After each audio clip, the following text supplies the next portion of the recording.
Saya hormati dan banggakan Pak Bupati Johannes Don Bosco. Saya hormati Bapak Catur Wibowo dari IPI,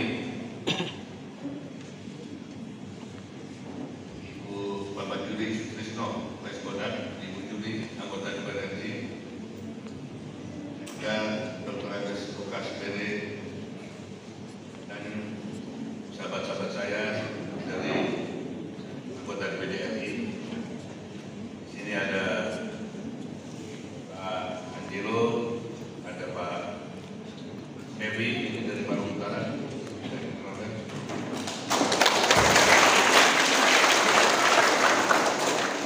Andi Ihsan dari Sulawesi Selatan. Ibu Dr. Asera dari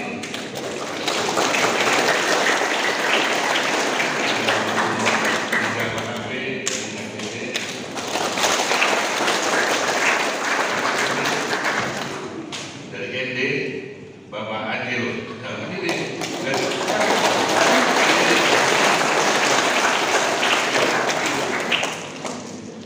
Pertama-tama, marilah kita panjatkan puji syukur kehadiran Allah Subhanahu wa Ta'ala, karena atas rahmat dan karunia-Nya kita masih diberi kesempatan untuk bertemu dalam keadaan sehat walafiat. Saya sampaikan terima kasih kepada komunitas UMKM Nangitio Bangkit yang mengundang saya untuk ikut menyumbangkan pikiran sekaligus membuka seminar nasional tentang UMKM yang mengangkat tema komitmen nasional dalam mendukung Indonesia maju melalui pelaku usaha serta peran lembaga negara DPD RI untuk memperjuangkan kemajuan daerah yang diselenggarakan hari ini. Bapak Ibu dan hadirin yang saya banggakan, jika kita berbicara tentang komitmen nasional terhadap UMKM, maka saya akui bahwa pemerintah sudah melakukan banyak hal, baik melalui Kementerian Koperasi dan UKM maupun melalui Kementerian Keuangan, khususnya di saat pandemi COVID-19 memuncak di tahun 2020 hingga 2021 kemarin.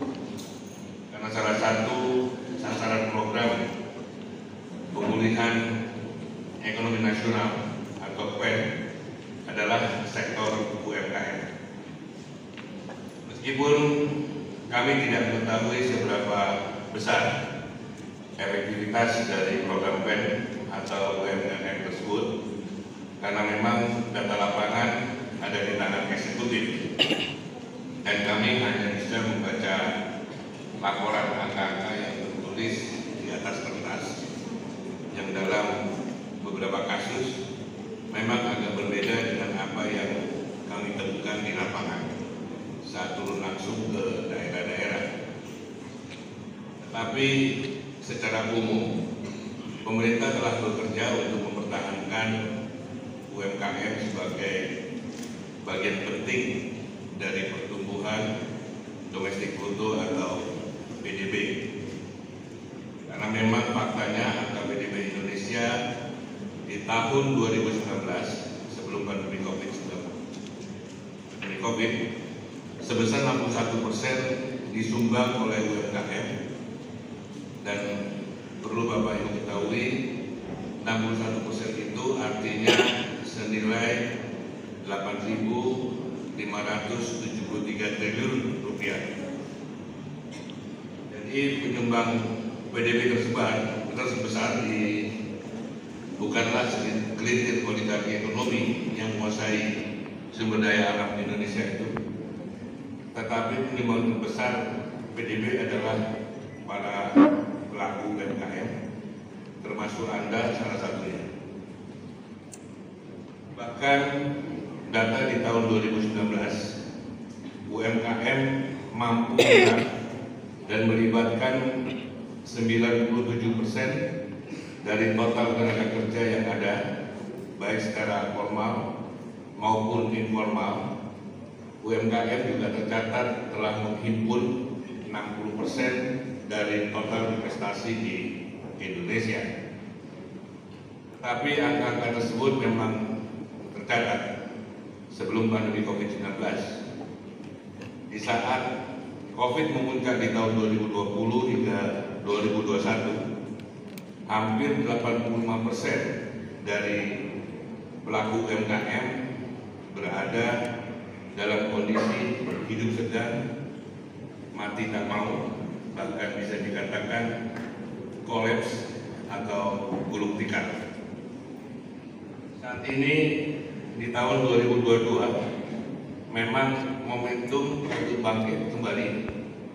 Karena itu saya meminta pemerintah untuk tetap mempertahankan semua stimulus yang sudah dijalankan di masa puncak pandemi kemarin, yaitu tambahan bantuan modal, restrukturisasi pinjaman, keringanan pembayaran tagihan listrik, dan kebijakan pembiayaan lainnya, termasuk percepatan migrasi dari market konvensional ke market digital. Karena hingga hari ini Kementerian Koperasi dan UKM baru mampu mendorong migrasi tersebut atas 12 juta pelaku UMKM dari total 65 juta pelaku UMKM yang tercatat di tahun 2019. Bapak, Ibu, dan hadirin yang saya hormati, ada dua catatan penting dari saya terkait UMKM yang saya tunjukkan kepada pemerintah, baik pemerintah pusat maupun pemerintah daerah. Yang pertama adalah semangat pemerintah untuk mendorong lahirnya UMKM melalui beberapa stimulus yang diberikan belum diimbangi dengan kehadiran pemerintah dalam memastikan keberadaan existing market atau angka pasti jaminan ketersediaan pasar. Pelaku UMKM terus didorong untuk produksi, dan calon-calon pelaku UMKM diberi pelatihan untuk berani terjun sebagai pengusaha UMKM. Tetapi sama sekali tidak ada data yang pasti dan real tentang berapa jumlah market yang dapat menyerap produk mereka atau berapa besar serapan marketnya. Karena ini hukum ekonomi, jika suplai terlalu banyak sementara demand tidak ada, maka yang terjadi adalah penurunan harga atau pelaku usaha itu akan gulung tikar. Inilah yang sering saya sampaikan sebagai kritik kepada pemerintah di daerah-daerah yang gencar membangun sentra-sentra lokasi untuk pedagang, tetapi tanpa ada data market size di lokasi tersebut, bahkan market tidak didesain untuk datang ke sentra-sentra tersebut. Akibatnya apa? Pelaku UMKM yang sudah terlanjur mengisi sentra-sentra tersebut hanya mampu bertahan dalam hitungan bulan. Satu persatu akan gulung tikar dan menutup kedai atau tokonya. Kasus seperti ini banyak kita jumpai di sentra-sentra kuliner. Sehingga yang terjadi adalah bukan penambahan jumlah wirausahawan, tetapi penambahan jumlah penduduk miskin. Karena pelaku UMKM yang gulung tikar sudah kehabisan modalnya, padahal sebagian modalnya adalah dengan menjual aset yang mereka miliki sebelumnya, atau mereka menjadi debitur macet di bank yang memberi mereka pinjaman modal. Ini persoalan serius di pemerintahan kita, karena orientasi angka yang dihitung adalah seberapa banyak izin usaha yang dikeluarkan dan sudah berapa banyak jumlah UMKM yang berdiri. Celakanya kita tidak punya data konkret dan real berapa jumlah UMKM yang mati dalam 3 bulan, mati dalam 6 bulan, atau mati dalam 1 tahun. Dan data tersebut serta informasi yang secara spesifik menjelaskan mengapa mereka mati. Saya beri contoh konkret yang dilakukan pemerintah daerah di Cina. Di sana, jika Anda pedagang kaki lima yang digusur karena lokasi tersebut menjadi lokasi yang dilarang untuk berjualan, Anda tidak perlu khawatir karena Anda akan didata dan dipindahkan ke sentra atau pasar yang disiapkan oleh Pemda. Syaratnya pedagang didata dan harus mendapatkan izin dari Pemda. Tentu syaratnya pedagang harus patuh aturan pedagang. Walau tempat baru tersebut jauh dari keramaian, tidak perlu khawatir, karena kalau pemerintah sudah beri izin, itu artinya resiko ada pada Pemda. Setiap pedagang membuat laporan berapa modal dan berapa biaya hariannya. Kalau ternyata omset di bawah titik impas, Pemda akan melakukan bailout kerugian itu. Ini dilakukan untuk jangka waktu tertentu sambil Pemda menggerakkan market ke lokasi yang baru tersebut, sehingga pada akhirnya terjadi mekanisme yang normal antara demand dan supply. Artinya kontribusi pelaku UMKM kepada negara melalui PBB dibalas dengan kontribusi negara yang konkret dan real untuk memastikan mereka hidup. Pelaku usaha akan hidup jika ada market. Memastikan market adalah salah satu tugas penting pemerintah, termasuk pemerintah daerah. Karena itu, perencanaan dalam pembangunan di daerah menjadi sangat penting, terutama pembangunan infrastruktur seperti sentra-sentra bisnis dan pasar-pasar baru. Jangan asal bangun, tetapi kemudian tidak memastikan apakah akan ada pembeli atau tidak, tetapi pedagang didorong-dorong untuk mengisi tempat tersebut. Catatan yang kedua, meskipun pandemi COVID-19 sudah melandai dan kita semoga segera memasuki status endemi, tetapi masih ada satu ancaman serius di depan mata, yaitu resesi global akibat ketegangan antara Barat dan Rusia yang disokong Cina.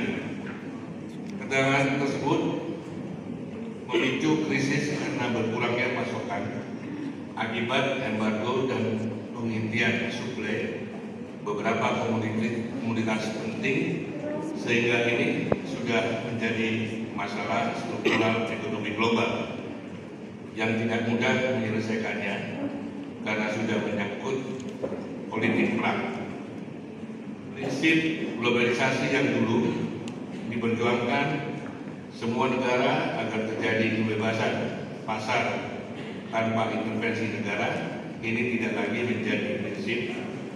Ekonomi dan pasar ditentukan oleh kebijakan politik, dan di dalam ketegangan antara Barat dengan Rusia, Cina tersebut tentu Indonesia berdampak.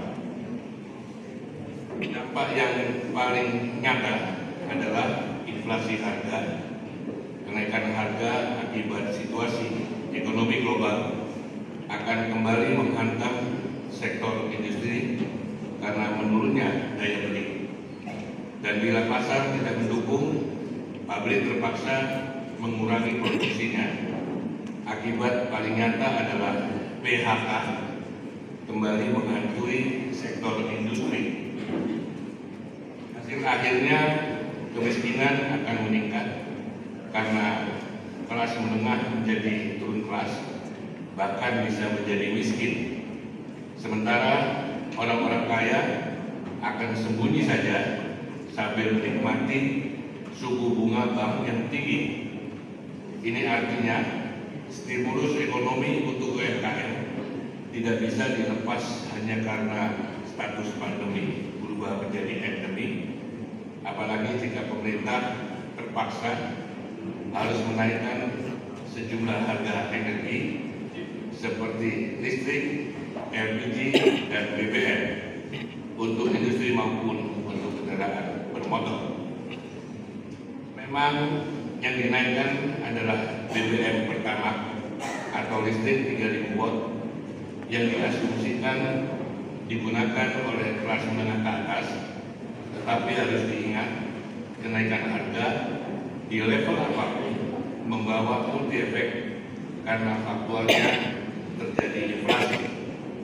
Sehingga saya ingatkan kepada pemerintah untuk jangan terburu-buru mencabut stimulus ekonomi untuk usaha rakyat, terutama UMKM. Baik itu bantuan modal, subsidi bunga bank, restrukturisasi pinjaman, dan keringanan-keringanan lainnya karena ancaman resesi global nyata di depan mata kita. Kiranya itu yang dapat saya sampaikan.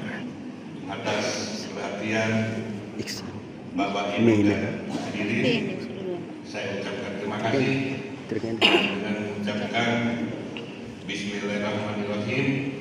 Seminar Nasional UMKM Bangkit Ekonomi Tumbuh yang diselenggarakan komunitas UMKM Nagekeo Bangkit saya nyatakan dibuka.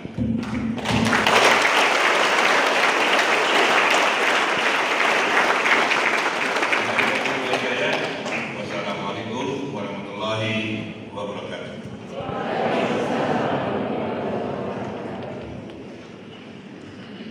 Lanjutkan penyerahan pelanggan dari DPD Republik Indonesia kepada Bupati